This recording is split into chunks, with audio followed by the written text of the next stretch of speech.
이 시간 하나님께서 우리에게 주시는 말씀은 열왕기상 3장 4절로 15절까지입니다. 구약성경 314쪽입니다. 열왕기상 3장 4절로 15절까지 하나님의 말씀을 교독하겠습니다. 이에 왕이 제사하러 기브온으로 가니 거기는 산당이 큼이라. 솔로몬이 그 제단에 1천 번제를 드렸더니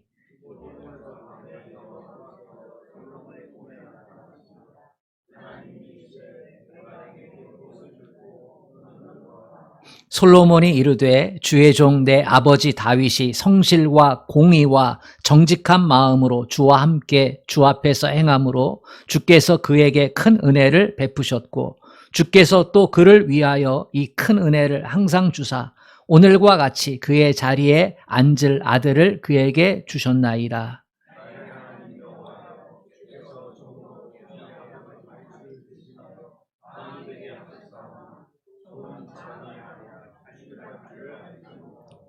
주께서 택하신 백성 가운데 있나이다. 그들은 큰 백성이라 수요가 많아서 셀 수도 없고 기록할 수도 없사오니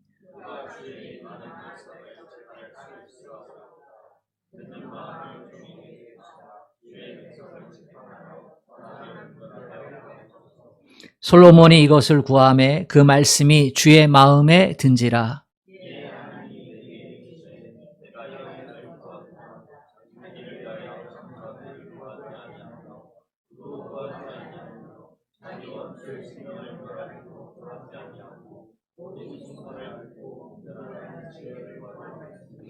내가 내 말대로 하여 내게 지혜롭고 총명한 마음을 주노니 내 앞에도 너와 같은 자가 없었거니와 내 뒤에도 너와 같은 자가 일어남이 없으리라.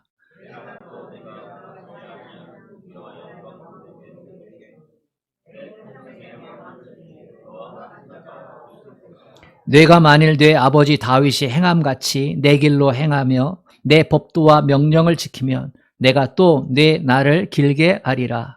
솔로몬이 깨어보니 꿈이더라. 이에 예루살렘에 이르러 여호와의 언약궤 앞에 서서 번제와 감사의 제물을 드리고 모든 신하들을 위하여 잔치하였더라. 아멘. 우리 옆 사람하고 인사합시다. 잘 오셨습니다. 잘 오셨습니다. 한 번 더 인사합시다. 잘 될 겁니다. 네, 잘 될 겁니다. 그래요. 주님만 사랑하면 아멘 합시다. 아멘. 솔로몬 왕 하면 떠오르는 이미지가 똑똑하다. 또 지혜가 많다. 그렇죠? 지혜의 대명사가 솔로몬이라고 하는 이름입니다. 오늘 솔로몬 왕이 어떻게 지혜의 왕이 될 수 있었는지, 그 명성을 얻을 수 있었는지에 대해서 성경이 가르쳐주고 있습니다. 솔로몬이 왕이 된 후에 가장 먼저 힘을 기울인 게 하나님께 제사를 드리는 거였습니다. 한 번 제사 드린 게 아니고 1,000번 제사를 드렸습니다. 문자적으로 하면 1,000번의 제사를 드렸다는 것이고, 어떻게 1,000번을 왕이 국정을 뒤로 하고 예배를 계속해서 매일매일 드렸겠느냐. 그러면 3년이나 되는데, 아니다. 그렇지 않고 1,000번제니까 1,000번제에 걸맞는 그러한 어마어마한 크기의 제사를 한 번에 드렸을 것이다. 이렇게 의견이 분분합니다만, 중요한 것은 하나님 앞에 마음과 정성을 다해서 솔로몬이 제사를 드렸다는 겁니다. 오늘 본문 5절에 보면 솔로몬의 1,000번제를 받으신 하나님께서 솔로몬이 잘 때 꿈에 나타나가지고 한 말씀 하셨습니다. 내가 네게 무엇을 줄고 너는 구하라. 마음이 흡족할 때 내가 소원 들어줄게 이렇게 하잖아요. 하나님께서도 1,000번제 받으시고 마음이 흡족하셔서 그래서 꿈에 나타나가지고 말씀하신 거예요. 내가 무엇이든지 들어줄게. 너는 구해라. 그러자 솔로몬이 꿈에서 이렇게 말했습니다. 하나님께서 내게 맡기신 나라는 큰 나라인데 아버지 다윗에 비해 종은 작은 아이입니다. 이 많은 백성을 다스릴 능력이 부족하니 선악을 분별할 수 있는 듣는 마음을 주소서. 이렇게 간구했습니다. 세 가지예요. 이 나라는 큰 나라입니다. 그런데 나는 능력이 없는 작은 아이입니다. 그러니 듣는 마음을 주셔서 분별할 수 있도록, 선악을 분별할 수 있도록 은혜 주소서. 솔로몬은 자신을 하나님 앞에서 작은 아이라 고백했습니다. 이 작은 아이라는 표현이 말씀의 행간을 살펴보면 나이가 어리다 이런 뜻이 아니에요. 작은 아이라는 것은 지혜가 부족하다. 나는 지혜가 부족한 사람입니다. 이런 의미를 가지고 있습니다. 솔로몬은 자기에게 이 백성을 다스릴 수 있는, 통치할 수 있는 지혜가 부족하다는 것을 겸손하게 인정한 겁니다.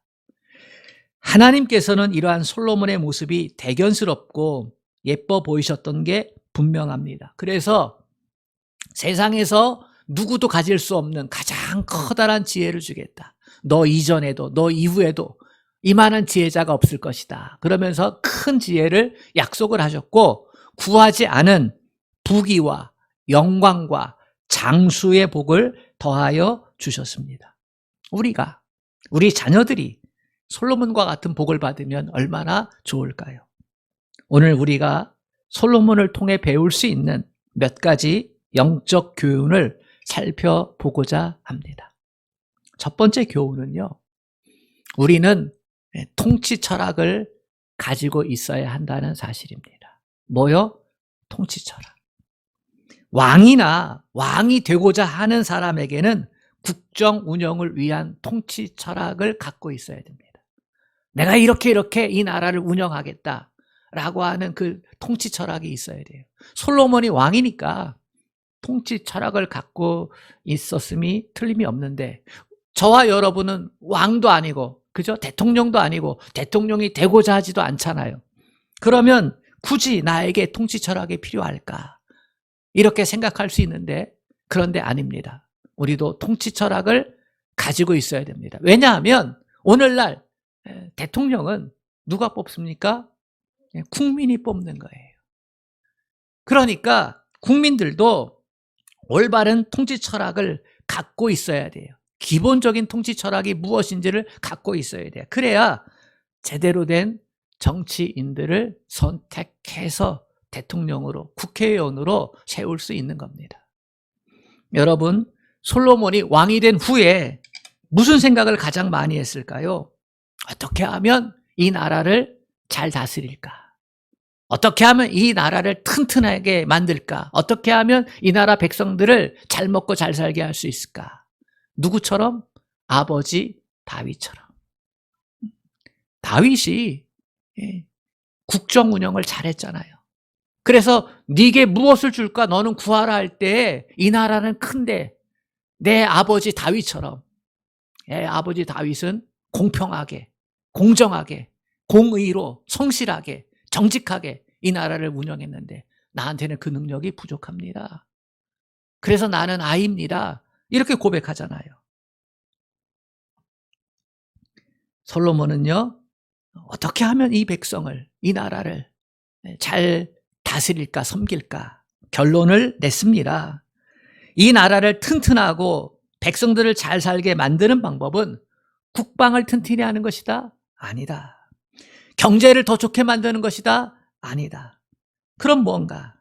하나님께서 기뻐하시는 정의와 공의를 세우는 것이다. 정의와 공의를 세우는 통치 철학. 이것을 갖고 싶었던 거예요. 그래서 하나님께서 내가 네게 무엇을 줄까 했을 때에 망설이지 않고 말했던 거예요. 9절 하반절에 보면 듣는 마음을 종에게 주사 주의 백성을 재판하며 선악을 분별하게 하옵소서. 여기서 듣는 마음은 지혜를 가리킵니다. 지혜를 주소서. 상식적으로 생각하면 솔로몬은 우선순위가 한참 잘못되었습니다. 상식적으로는 왕이 됐으면 다른 나라들이 넘볼 수 없도록 강한 군대를 갖고 있어야 되죠. 그래야 평화가 유지되니까. 군대가 약하면 침략을 받잖아요. 꼼짝 못하죠. 평화가 사라집니다. 그러니까 상식적으로는 강한 군대를 갖고 있어야 돼요. 무기 체계도 정비하고 장교들도 세워야 하고, 그지요? 그리고 경제적으로 부유한 나라가 되어야 백성들이 불평불만 않고 잘 살고 행복하다 이렇게 말할 수 있어요. 그런데 솔로몬은 강한 군대도 구하지 않고 물질적인 부요로움도 구하지 않습니다. 그리고 지혜를 구했습니다. 솔로몬이 왜 이렇게 행동을 했을까? 강한 군대가 평화를 보장해 주는 것은 아니기 때문입니다. 물질적인 풍요가 행복을 보장해 주는 것이 아님을 알았기 때문입니다.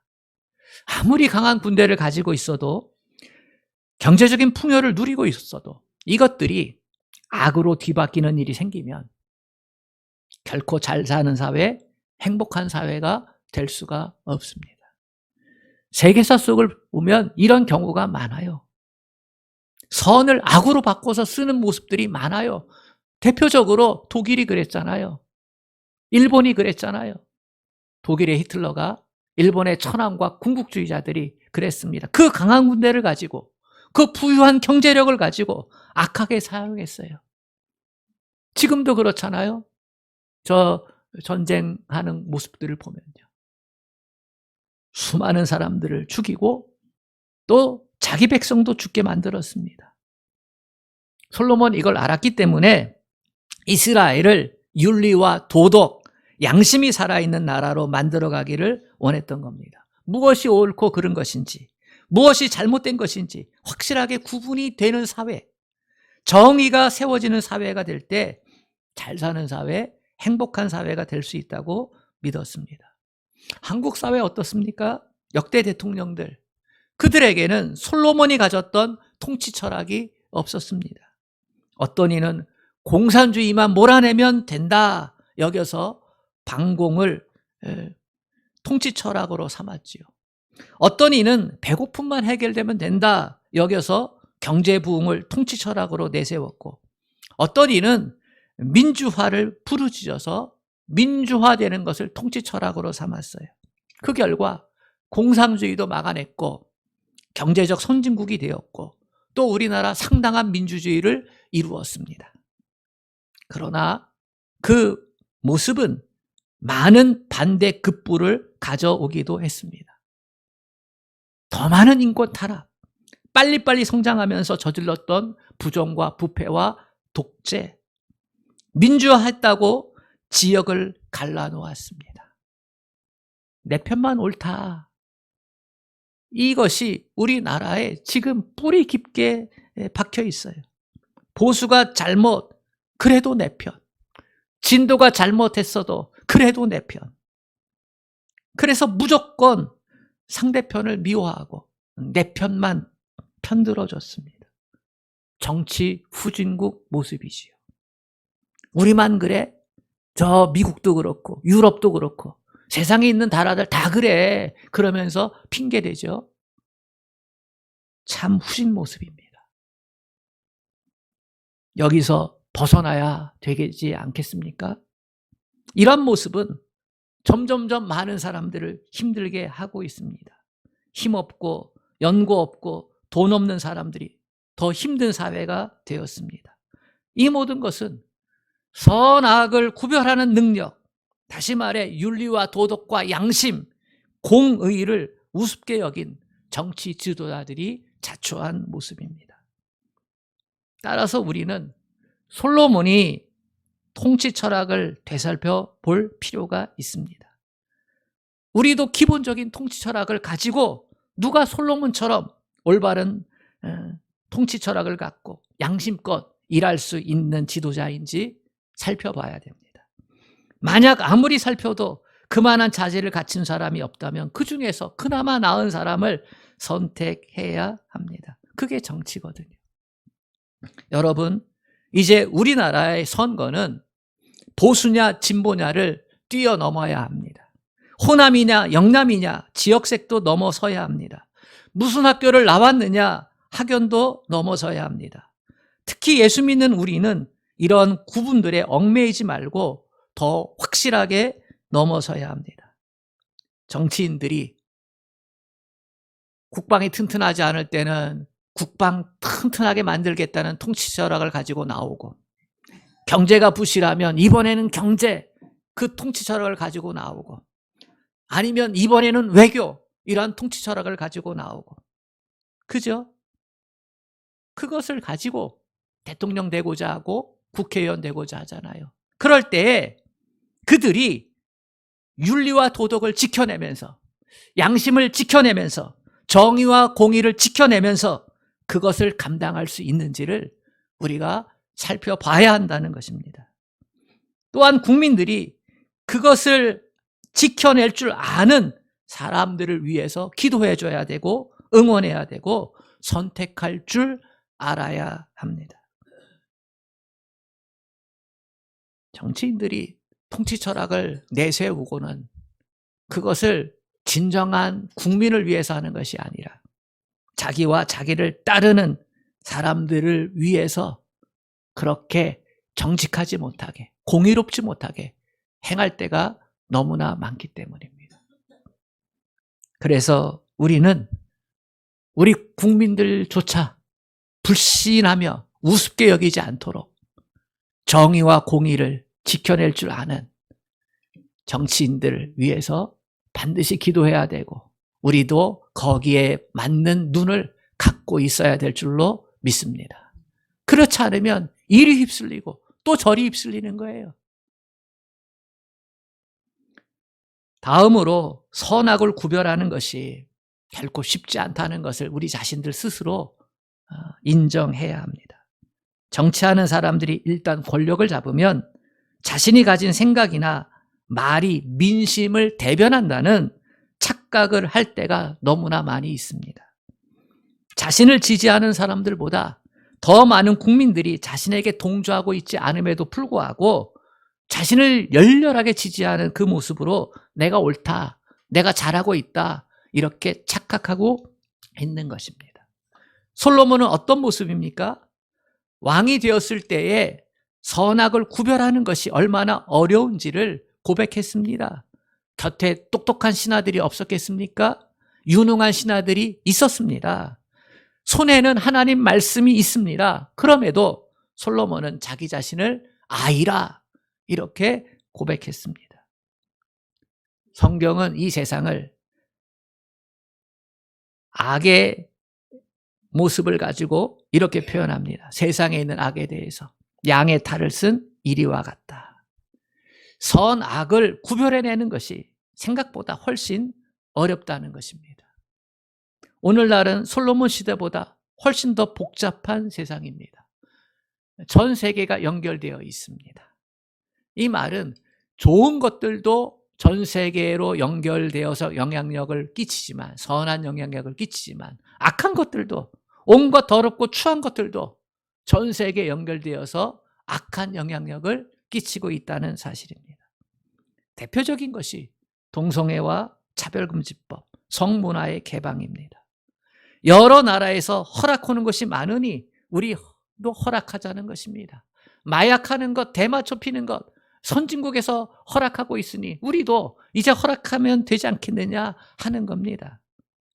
그런데요, 여러분, 이런 거 법으로 허락한 나라들 심각한 몸살을 앓고 있다는 거 아십니까?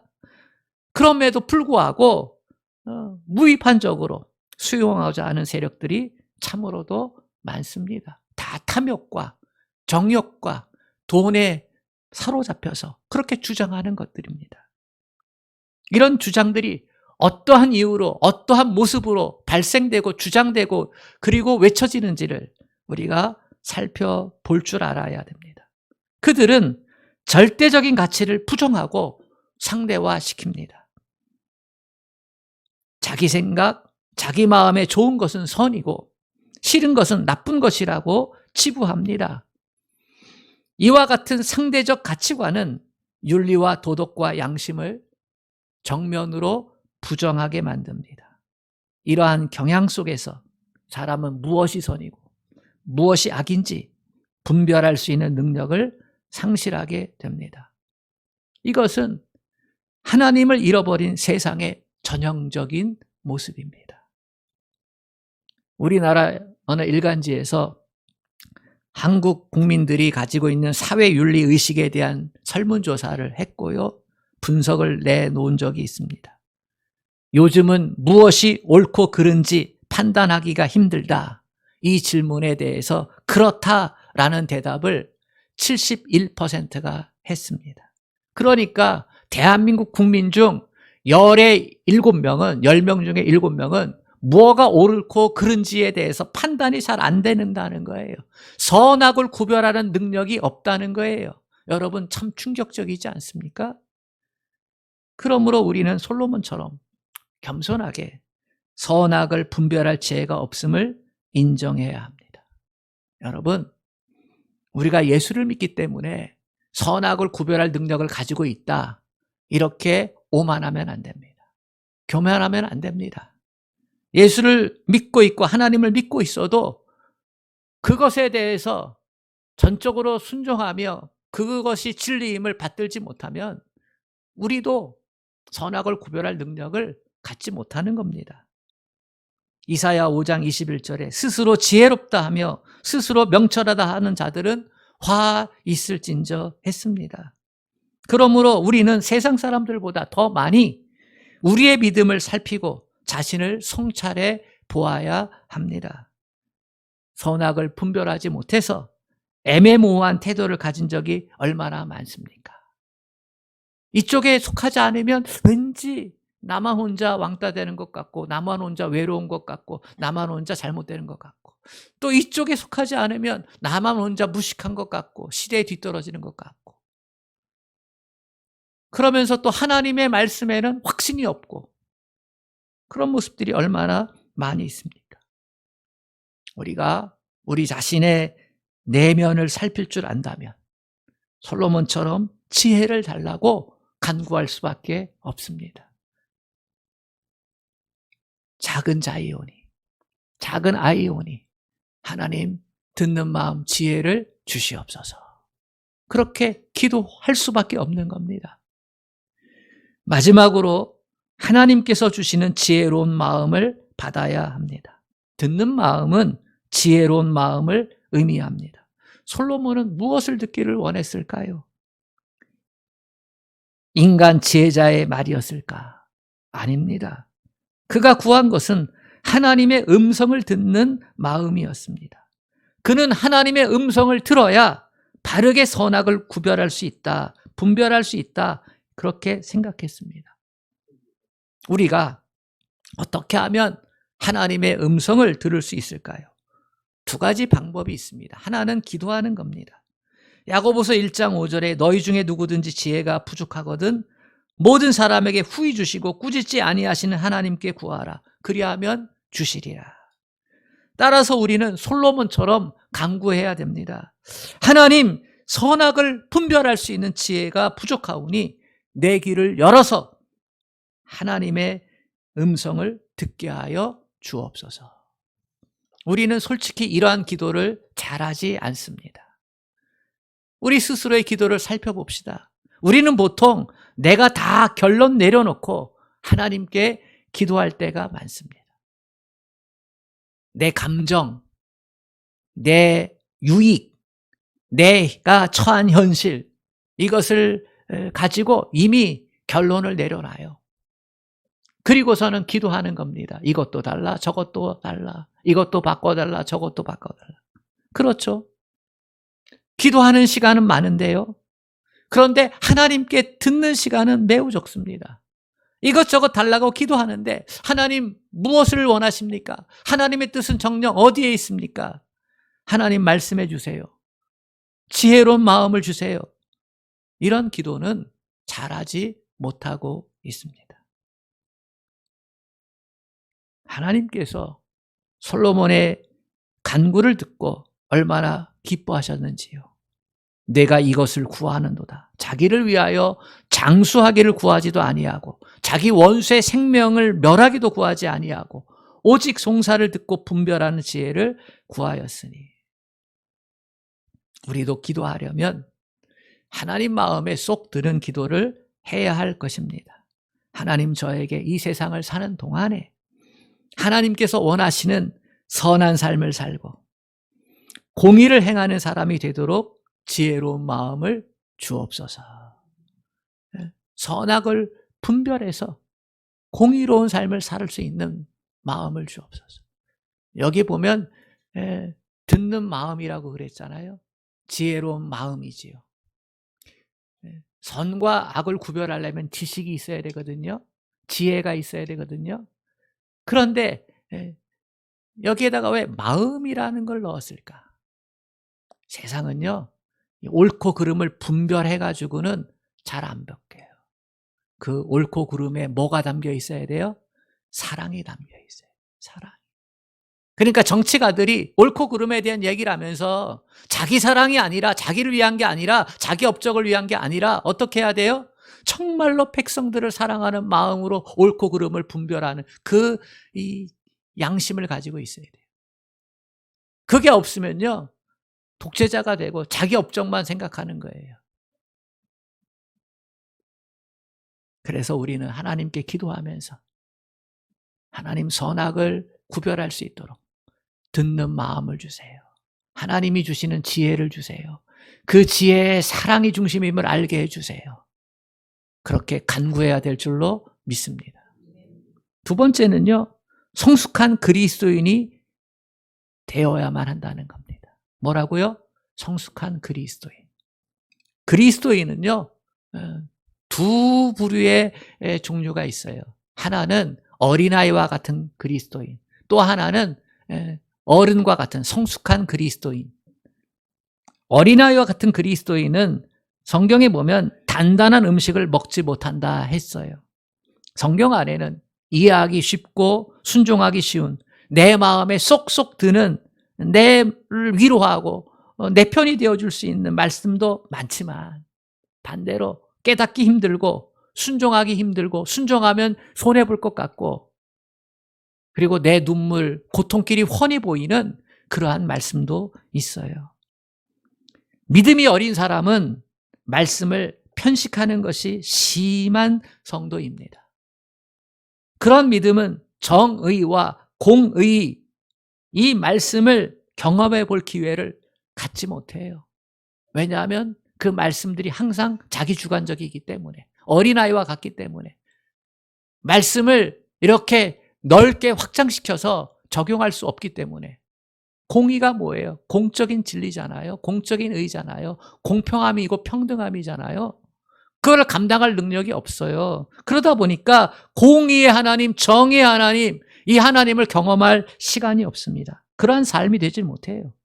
반면 성숙한 그리스도인은 장성한 믿음의 사람입니다. 어린아이가 성장해 가면서 딱딱한 것을 씹어 먹을 수 있게 되는 것처럼 영적인 면에서도 그대로 적용이 됩니다. 믿음이 성숙해 가면서 이것이 내게 주시는 하나님의 말씀임을 깨닫고 그 진리대로 순종하며 살아갑니다. 순종할 때 어려움도 있고요. 손해볼 때도 있고요.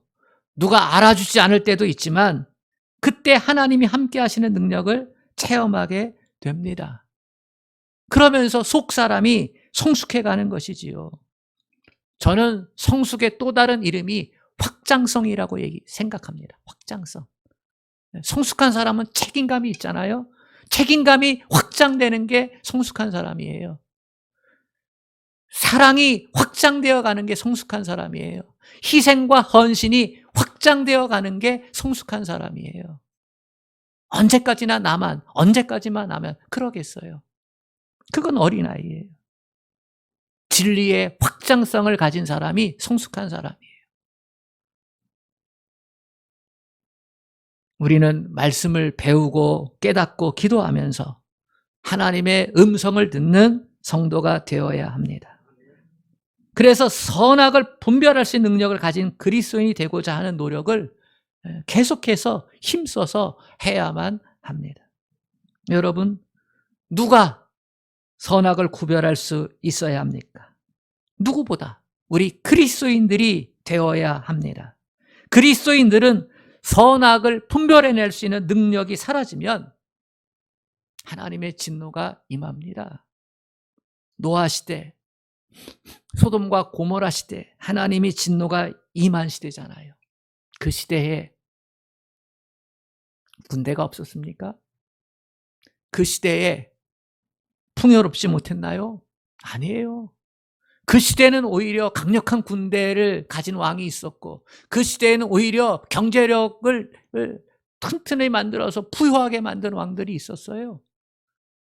그런데요, 왜 하나님이 진노하셔서 다 멸망시키셨나요? 그들에게는 분별의 능력이 없었어요. 통치자들에게도 분별의 능력이 없었고요, 백성들에게도 분별의 능력이 없었어요. 그래서 성경은 그 모습을 다 자기 소견에 옳은 대로 행하더라 그랬어요. 공의가 없는 거예요. 정의가 없는 거예요. 정직함이 없는 거예요. 악을 선이라고 하고 선을 악이라고 하는 사회가 되면 하나님은 진노하셔요. 왜요? 그런 사회는 지옥과 다름없는 사회이기 때문에 그렇습니다. 우리 그리스도인들은 세상 돌아가는 상황을 보면서 선악을 분별할 수 있는 능력을 가져야 될 줄로 믿습니다. 정치, 경제, 사회, 문화를 위해 기도하면서 안목을 길러야만 합니다. 정치에는 평소에 관심이 없다가, 경제와 사회 문화에도 평소에는 관심이 없다가 뚝 터지듯이 그렇게 문제만 발생하면 우르르 달려들어가지고 그것을 이용해 먹는 사람들의 이리 휩쓸리고 저리 휩쓸리고, 그러면서 나라가 이리저리 찢겨지는 거지. 우리는 세상의 기준이 아닌 말씀의 기준을 갖고 있어야 합니다. 그래야 정치인들 국방을 튼튼히 하면서도 정의롭게 공의롭게 정치할 것이고, 경제인들이 경제를 세우면서 공의롭게 정의롭게 경제활동을 할 것이고, 문화사회인들, 예술인들이 윤리와 도덕과 공의를 지키면서 예술 문화 활동을 하게 될 겁니다. 그렇기 때문에 우리 믿음의 사람들은 성숙한 그리스도인의 모습을 가져야 합니다. 그것을 갖기 위해 애쓰고 힘써야 하고, 시대의 흐름을 읽을 수 있는 안목을 길러야 하고, 그리고 성숙한 그리스도인으로서 성숙을 확장시켜야 됩니다. 아멘. 그래야 빛과 소금의 역할을 하는 거예요. 그거 힘든 건 안 하면서 입으로만 하면 안 되지요.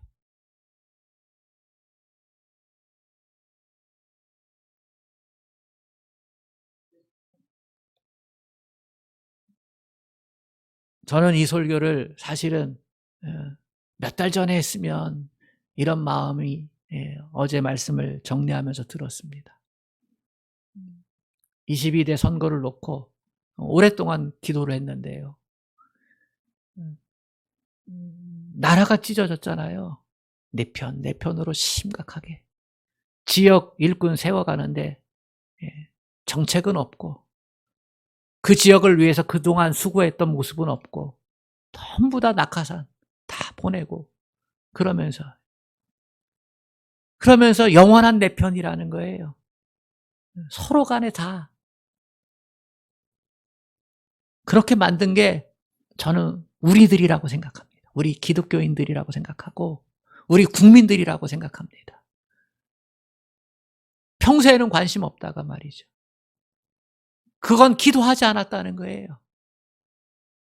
이만큼 경제력이 올라오고, 이만큼 군사력이 올라오고, 이만큼 세계에 영향력을 줄 수 있는 문화를 가지고 있으면, 그러면 우리 자신들을 살펴서 어떠한 지도자를 세우고 어떠한 문화를 만들 것인지를 기도하면서, 하나님께 듣는 지혜를 달라고 기도하면서 붙잡고 씨름을 해야 되는데 그렇지 않았다는 거예요.